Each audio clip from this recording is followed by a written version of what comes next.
Hi everyone, this is Jamie. I'm back and I'm hoping you're all having a great weekend. You are watching Mattie Bell Approved.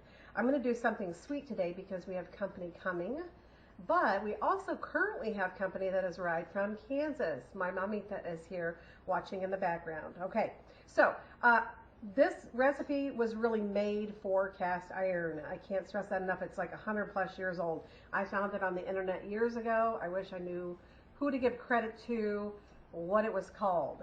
Might have just been called apple cake.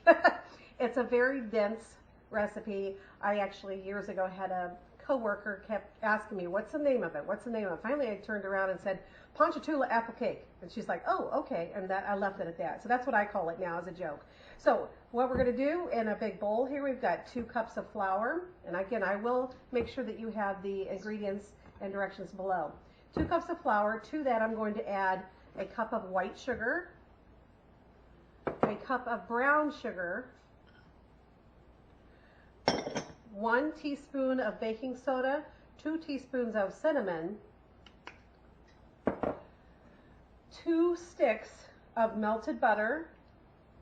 Now the recipe calls for a cup of walnuts. I prefer pecans, so that's what I'm using. Okay, I will give you the real recipe below with the walnuts. So to that you're going to add then about a cup of a good baking apple. I like the pink ladies for baking, so I've got maybe a little bit more than a cup here. It'll probably be just fine. All right, we're going to add a teaspoon of vanilla. Let's find a teaspoon. There we go. It's a very, very dense cake. And the interesting thing about this cake, it's almost better the next day. So if you, this is great to take to an office, you know, potluck or what have you. Make it the night before and then take it in. Everybody will be quite happy with this. 2 eggs you're going to add. It's not a fancy cake at all. And last but not least, 4 tablespoons of buttermilk. Okay, I'm just going to stir that up.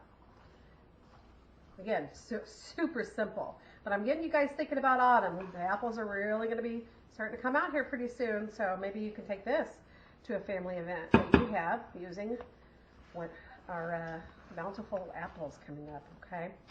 All right, so I'm going to continue stirring this up. Again, it's very, very thick. I'm going to put it in a greased cast iron pan and bake it at 350 for, you know, I would probably start watching it at about 45 minutes because it is so thick. It might even take up to an hour, honestly, to cook, okay? So stick with us. We shall return. I'll show you what it looks like in the cast iron, okay? Thanks. We'll be back. All right, we're back. You can see, again, I've stirred this entire cake up, this batter, okay? I'm going to put it in my 8-inch Finex. I thought it'd be nice to be able to cut. This is a perfect pan for cutting cornbread and things like that. So USA made, by the way, in Portland, Oregon. I do like their product, and then you can see this handle here kind of helps diffuse the heat, and it's so pretty. It's amazing when you take this to any kind of gathering. That's the first thing people want to come over and see, that pan. So use it if you've got it. It's gorgeous, especially outside the home.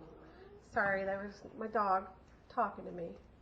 So I'm going to go ahead and finish this up. I just light pretty good, a generous amount of spray there, okay, just so it doesn't stick. And cast iron, typically, if you take care of it, doesn't stick so much. That's good.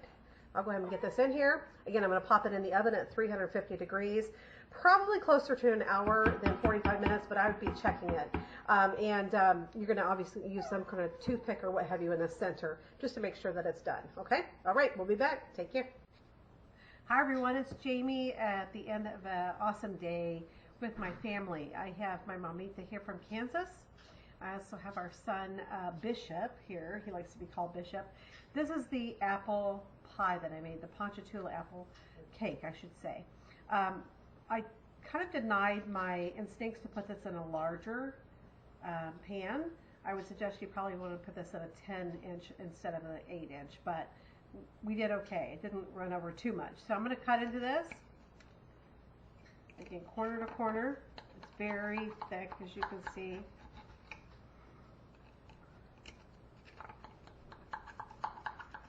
Just take a piece of this, course, this is not going to come out. The very first piece is always terrible. By the way, those are our birds in the back. Okay. Kind of messy, but so worth it. This is great with ice cream, by the way. Oh my gosh. It's really good. You guys got to try this. Again, made for cast iron. So good. And there's our geriatric dog behind me. Something else I've been working on, guys. I've been doing a sourdough starter. Finally found a recipe that I really like. Look at all those bubbles. I'm going to be feeding this here pretty soon. You can see when I started out today to feed it, it was at this rubber band. Look how much it's grown. So it's just eating, eating, eating.